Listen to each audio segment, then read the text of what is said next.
योगी आदित्यनाथ जी, आप तो योगी हैं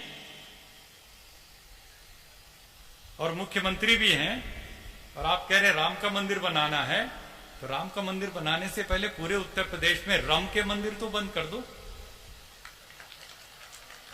राम के मंदिर तो धड़ाधड़ खुलते जा रहे हो और कह रहे हो राम का मंदिर बनाएंगे। कैसे बनेगा राम का मंदिर?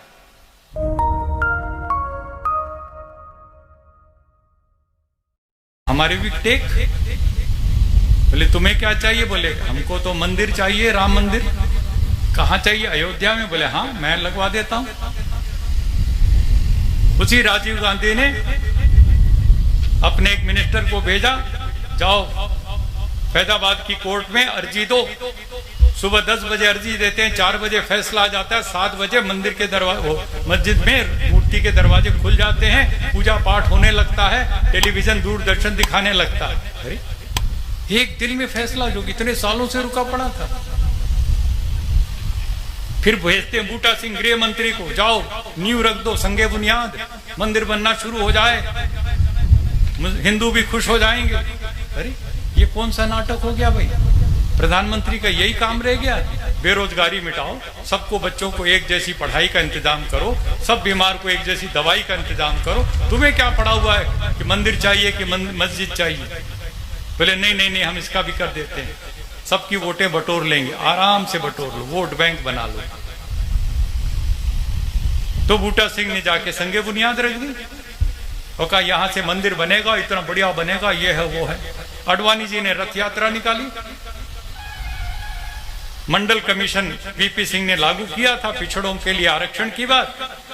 आडवाणी ने सोचा यार ये सारे पिछड़े तो हिंदू हैं और इसको ये ले जाएगा, मेरे पास क्या रहेगा, मैं किस पार्टी का नेता बना रहूंगा, तो कैसे इनको लाया जाए? बोले तेरे पास मंडल है वीपी सिंह, मेरे पास कमंडल है और मैं कमंडल से देखता हूं तेरे हिंदुओं को मैं इधर ले आऊंगा तोड़ के। और जब रथ यात्रा निकाली सोमनाथ से, पूरी सरकार हिलने लगी और मुझे बुलाया वीपी सिंह जी ने, क्योंकि मैं मंडल कमीशन का समर्थन कर रहा था, उनकी पार्टी में नहीं था। मैंने कहा अच्छा काम है, पिछड़ों को सामाजिक न्याय मिलना चाहिए। तो उन्होंने मुझे कहा स्वामी जी इसका भी कोई हल निकालो, इस मंदिर का, ये मस्जिद वाला जो बाबरी मस्जिद। मेरे दोस्त थे सैयद साहबुद्दीन, हमारी पार्टी में थे, चंद्रशेखर जी के साथ मैं भी और वो भी। तो मैंने उनसे जाकर के पूछा, जफर याब जिलानी साहब से बात की, कोई रास्ता बताइए। उन्होंने मुझे बताया रास्ता। कहने लगे मस्जिद की जगह जो है पूरी की पूरी 2.7 एकड़ जमीन है, उसके सामने 65-67 एकड़, लगभग 70 एकड़ जमीन खाली पड़ी है, वो जमीन दे दीजिए इनको। जब आडवाणी जी रथ यात्रा में बैठ के दिल्ली आए, इधर आने से पहले पटना के बिहार में घुसने से पहले, बिहार में घुसने से पहले तो लालू जी ने गिरफ्तार कर लिया। तो उससे पहले की बात मैं बता रहा हूं। जब वीपी सिंह जी आए और कहने लगे ये क्या समाधान है, तो हमने वो नक्शा खोल करके बताया उनको कि देखिए ऐसा ऐसा भव्य मंदिर बन सकता है, आप ले लीजिए जितनी जमीन चाहिए, 3.25 एकड़ को छोड़ के, और 30 एकड़ ले लीजिए, 35, 40, 50 एकड़ ले लीजिए। तो आडवाणी जी मुस्कुराए और बोले मुझे बेवकूफ समझ रखा है कि मैं राम का एक और मंदिर बनाने निकला हूं? आपने मेरा नारा नहीं सुना? हमने कहा उनसे एक बार फिर बताइए क्या है नारा? चले कि सौगंध राम की खाते हैं, मंदिर वहीं बनाएंगे। बोलने लगे वहीं का मतलब समझिए। हमने कहा वहीं का मतलब तो अयोध्या में।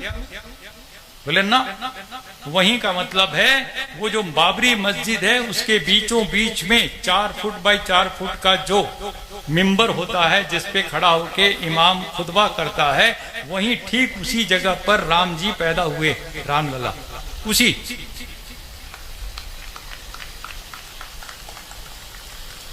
तो हमने उनसे पूछा आडवाणी जी से पूरी विनम्रता से कि महाराज जी 1528 में मीर बाकी बाबर का सिपा सलार आया था और उसके लिए कहा जाता कि राम के मंदिर को तोड़ के उसने बाबरी मस्जिद बना दी।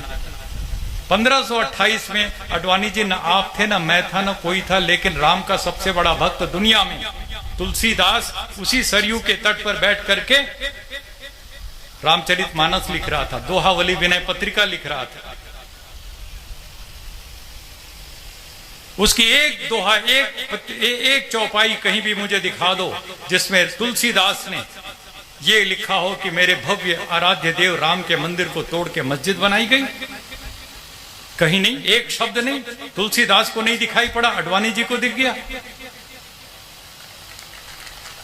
मैं आपसे सच कहना चाहता हूं, हम लोग खूब अच्छे आराम से रह सकते हैं आपस में, प्यार से, मोहब्बत से, लेकिन सियासतदानों को यह मंजूर नहीं है। उनको राजनीति करनी है, उनको मंदिर मस्जिद की राजनीति करनी है, हिंदू मुस्लिम की चोटी दाढ़ी की ये राजनीति करनी। इसी में उनको वोट मिलते हैं, पैसा मिलता है, सब कुछ। मैं पूछता हूं, तुलसीदास को नहीं दिखाई पड़ा? गुरु गोविंद सिंह पटना साहब में पैदा हुए आपके, और उसी रास्ते से वो पंजाब गए। उनका कितना लिखा हुआ साहित्य, एक शब्द मुझे दिखा दो जिसमें गुरु गोविंद सिंह, जिनके 4 बच्चे शहीद हुए, दीवारों पर चुने गए, उन्होंने कहीं लिखा हो कि मेरे राम के मंदिर को तोड़ के मस्जिद बनाई? शिवाजी सारी जिंदगी औरंगजेब के खिलाफ लड़ते रहे, उन्होंने कहीं नहीं लिखा कि राम के मंदिर को तोड़ के मस्जिद बनाई गई।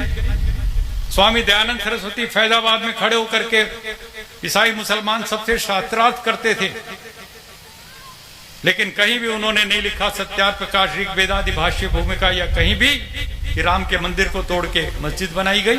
विवेकानंद, जिन्होंने शिकागो में जाकर कितना शानदार भाषण दिया, सारे हिंदू समाज को गौरवान्वित किया, उसकी विवेकानंद की 200 किताबों में एक शब्द नहीं मिलेगा कि राम के मंदिर को तोड़ के। महात्मा गांधी, मरते मरते इनकी जुबान पर हे राम निकला, महात्मा गांधी ने कहीं नहीं लिखा, न कहीं कहा इस बात को कि राम के मंदिर को तोड़ करके मस्जिद बनाई गई। किसी को नहीं दिखाई पड़ा, लेकिन जिनको सियासत करनी है उनको दिखाई ही दिखाई पड़ रहा।